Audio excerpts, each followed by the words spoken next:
Hello students, welcome to our channel Math Wala Mahesh. Today we solve Cambridge Maths Milestone Class 7th Chapter Review 12 Solutions. This is a part 1. In this video we solve multiple choice question. So before we start solutions, please subscribe my channel and start by question number 1. Chapter Review 12. So multiple choice question. Which of the following is used to draw a line parallel to a given line? हमें given line it means एक line given है, इसके parallel में एक line draw करनी है, तो हमें कौन कौन से टूल्स की नीड रहेगी? सबसे फर्स्ट ये option only a protector. Only a protector, क्या ओनली प्रोटेक्टर की हेल्प से हम यूज कर बना सकते हैं क्या लाइन? प्रोटेक्टर और अगर साथ में होता अगर कोई और जियोमेट्री टूल, लेकिन प्रोटेक्टर को यहाँ पे यूज होगा ही नहीं यहाँ पे, तो ये ऑप्शन ए हो गया हमारा रॉन्ग। बी ऑप्शन ओनली है सेट स्क्वायर। सेट स्क्वायर की हेल्प से कैसे बना सकते हो? ओनली सेट स्क्वायर होगा तो भी नहीं हो सकता है। फिर ruler and protector, ruler and protector, तो ये रहा हमारा रूलर और हो गया प्रोटेक्टर। तो प्रोटेक्टर होगा तो प्रोटेक्टर की कहाँ नीड है यहाँ पे? रूलर एंगल थोड़ी ड्रॉ करना जो यहाँ पे हमारे नीड रहेगी, तो सी ऑप्शन भी रॉन्ग है। रूलर एंड कंपास, तो रूलर और कंपास होगा तभी तो बन सकता है। आपने ऑलरेडी कर रखे एक्सरसाइज में भी, जो सबसे फर्स्ट क्वेश्चन था हमने वो इसका सेकेंड क्वेश्चन था वो रूलर एंड कंपास से ही सॉल्व किया था। बुक में भी अपने सॉल्यूशन जो आइडिया मतलब इस टाइप्स का हमें रूलर एंड कंपास की हेल्प से जो पैरेलल लाइन ड्रॉ करनी थी उसका भी क्वेश्चन हमें गिवन है। नेक्स्ट देखिए question number second. Which vertex of a triangle ABC is a right angle if AB equal 8 cm, AC equal 6 cm and BC equal 10 cm? तो देखिए राइट एंगल ट्राइंगल है तो ऐसे बनेगा राइट एंगल ट्राइंगल, यही shape होगा, ठीक है। इसमें एक एंगल 90 डिग्री होना चाहिए। फिर ये हाइपोटेनस होगी। हाइपोटेनस आपको पता है तीनों साइड्स में से सबसे ग्रेटर साइड होगी वही हाइपोटेनस। हाइपोटेनस तो सबसे ग्रेटर साइड BC, यानी ये पॉइंट अगर B होगा और ये C होगा तभी तो ये हाइपोटेनस बनेगा, ये 10 सेंटीमीटर बनेगी। अब ये 10 सेंटीमीटर तो ये पॉइंट ही तो ये पॉइंट रहेगा, तो हमारा जो एंगल है 90 डिग्री कौन से पॉइंट पे बनेगा, कौन से वर्टिसेज पे बनेगा? जो एंगल ए पे हमारा 90 डिग्री बनेगा, यहाँ पर ये एंगल ए 90 डिग्री होगा। तो क्वेश्चन नंबर सेकेंड में हमारा बी ऑप्शन करेक्ट आंसर है, sorry C option angle A. Next question number 3। How many independent measures are needed to construct a unique triangle? Unique triangle के लिए हमें किस जो हमारे एलिमेंट्स है उसकी नीड रहेगी? तो ट्राइंगल के लिए हमें पता है 4 रूल हमें पता है, जिसमें हर एक के लिए 3 3 एलिमेंट्स होते हैं।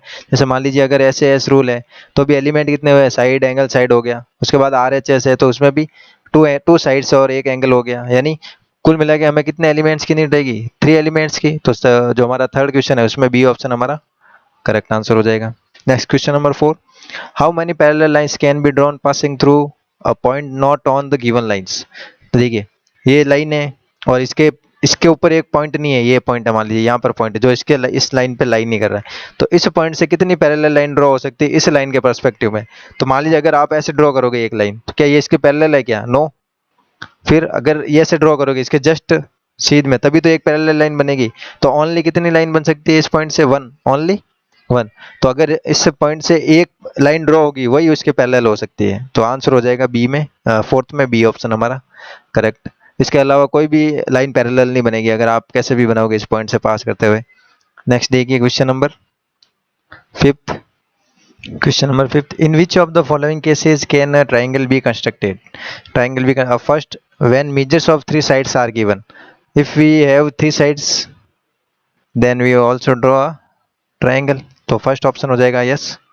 3 साइड्स गिवन है तो ट्राइंगल ड्रॉ हो सकता है सिंपल सा, तो ये हो जाएगा राइट। उसके बाद when measures of 2 sides and included angle are given, हमें 2 साइड्स गिवन है एंड एंगल भी गिवन है, तो इससे भी बन सकता है। 3 एलिमेंट होने चाहिए तो इसमें भी 3 एलिमेंट है, तो जो बी ऑप्शन है वो भी करेक्ट है। Next C option when measures of 2 angles and the sides between them are given, ठीक है, 2 एंगल्स गिवन है एंड साइड गिवन है, तो एंगल साइड एंगल, तो ये भी हो सकता है, या डबल एस कह सकते हो, तो ये भी हो सकता है। तो ऑल ऑफ द अबव यानी तीनों ऑप्शन हमारे करेक्ट है जिनसे हम एक ट्राइंगल कंस्ट्रक्ट कर सकते हैं। तो सारे ऑप्शन करेक्ट है जिनसे हम ट्राइंगल कंस्ट्रक्ट, तो फिफ्थ का हमारा आंसर हो जाएगा D option correct option. Next question number 6। Question number 6. A right angle triangle MNO is constructed. Right angle triangle, it means here हमारा right angle triangle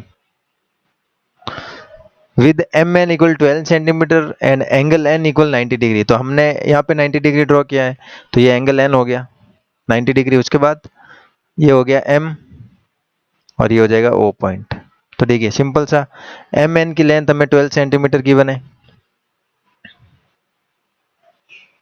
and NO की length given है 5 centimetre. देखिए ये हो गया base, right angle triangle में base हो गया, ये हो गया हमारा परपेंडिकुलर और ये हाइपोटेनस, सिंपल सा।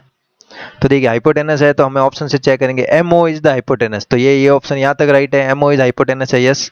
Of triangle M N O of length 17 centimetre, जो एम एन ओ है ऑफ लेंथ 17 सेंटीमीटर, तो ट्राइंगल एम एन ओ में जो एम ओ की लेंथ है वो 17 सेंटीमीटर होनी चाहिए। तो 17 सेंटीमीटर कैसे होगी, हाइपोटेनस फाइंड करने का आपको पता है, हाइपोटेनस कैसे फाइंड करेंगे, H square equal B square plus P square. So H equal square root of B square plus P square. So H की वैल्यू हम फाइंड कर लेंगे, बी स्क्वायर बेस हमारा 12 है तो 12 का स्क्वायर हो जाएगा, प्लस पी एन परपेंडिकुलर तो 5 का स्क्वायर हो जाएगा। तो एच इक्वल हो जाएगा हमारा स्क्वायर रूट ऑफ 144 प्लस 25, तो 144 and 29, H equal square root of 169, तो 169 का स्क्वायर रूट क्या हो जाएगा हमारा 13, तो हाइपोटेनस की वैल्यू कितनी आ जाएगी 13 सेंटीमीटर। तो अब ऑप्शन से मैच कीजिए, M O is hypotenuse, M O is hypotenuse, M O है, यहाँ तक तो सब सारे राइट है। उसके बाद M N O is length 17 centimetre, M O की लेंथ 17 है क्या, no, M O is length of 13 centimetre, तो यही तो हमारा 13 सेंटीमीटर आ रहा था। देखिए हाइपोटेनस की लेंथ हमने 13 सेंटीमीटर फाइंड की, तो हमारा जो बी ऑप्शन हो जाएगा वो करेक्ट आंसर हो जाएगा। नेक्स्ट देखिए question number 7। Question number 7, given S T equal 4 centimetre, S T which equal to 4 centimetre, S U which equal to 6 centimetre and angle T which equal to 35 degree.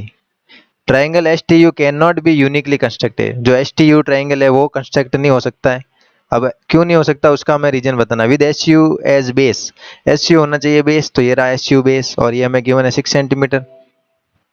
तो देखिए ये S U और ये हो जाएगा हमारा T, तो ये ट्राइंगल है, S U 6 centimetre and S T हमारे 4 सेंटीमीटर है। उसके बाद एंगल टी हमें गिवन है 35 डिग्री। तो देखिए इससे हमारा ट्राइंगल क्यों नहीं कंस्ट्रक्ट हो पाएगा, क्योंकि देखिए यहाँ पर कोई रूल लग ही नहीं रहा है। जैसे हमारे जो ट्राइंगल के लिए रूल्स है, या फिर होना चाहिए साइड एंगल साइड, फिर या फिर एंगल एंगल साइड, या आर एच एस रूल है या ट्रिपल एस रूल है।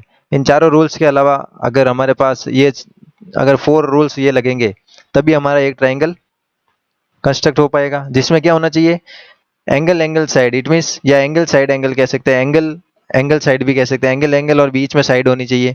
फिर साइड एंगल साइड यानी साइड और बीच में एंगल हो, लेकिन यहाँ पर एंगल देखिए साइड में, साइड यहाँ पर है, फिर यहाँ पर है साइड। अगर यहाँ पर होता टी, यहाँ पे 30 डिग्री 35 डिग्री होगा तो कंस्ट्रक्ट हो जाता, लेकिन ये यहाँ पर आउट आउट तरफ है, यानी कोई भी रूल इनमें से कोई भी रूल अप्लाई नहीं हो रहा, इसलिए ये हो जाएगा हमारा, इससे कंस्ट्रक्ट नहीं होगा। तो ऑप्शन से चेक करेंगे, two sides and include angle are not given, तो यही तो राइट ऑप्शन है, टू साइड्स तो गिवन है लेकिन include angle are not given, include angle हमें गिवन नहीं है, तो ये हो जाएगा हमारा राइट आंसर, फर्स्ट ऑप्शन ही हो गया, उसके आगे देखने की नीड नहीं है। यही हमारा रीजन है जिसकी वजह से हमारा जो ट्राइंगल नहीं बन पा रहा है। ठीक है, नेक्स्ट देखिए question number 8। Samat folds a sheet of paper, the dotted lines are shown in the figure, the creases formed which are named L and M and N, which of the following statement is true। देखिए हमारे पास ये folded paper है, इसमें देखिए L और M parallel line है और ये N परपेंडिकुलर है, तो हमें ऑप्शन से चेक करना, ऑप्शन डायरेक्ट पता लग जाएगी। देखिए L is parallel to M, जो L लाइन है वो पैरेलल है क्या M के, तो ये ऑप्शन तो यहाँ पे राइट है। उसके बाद B option, L is parallel to N, L line parallel है क्या N के, L पैरेलल कहाँ है, या तो ये परपेंडिकुलर है, पैरेलल थोड़ी लाइन है,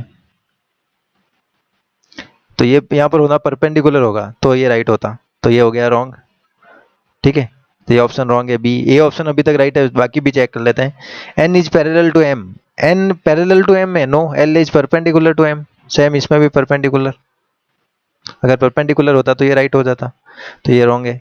आइदर ए और बी, आइदर ए और बी नहीं है, तो ओनली हमारा आंसर हो जाएगा A option, A option is correct, L is parallel to M. देखिए यहाँ पर भी दिख रहा है दोनों पैरेलल लाइन है, L parallel to M, simple सा।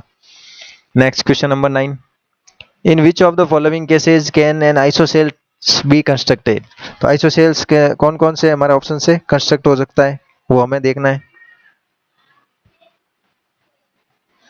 तो इन विच आइसोसेल ट्राइंगल, आइसोसेल ट्राइंगल चाहिए, देखिए तो आइसोसेल ट्राइंगल होता क्या, टू साइड्स इक्वल होनी चाहिए, टू साइड्स ये इक्वल होगी, ISOCELL it means to sides equal, या फिर टू एंगल्स इक्वल, ये होगी प्रॉपर्टी, तो हमारा आइसोसेल ट्राइंगल ड्रॉ हो जाएगा।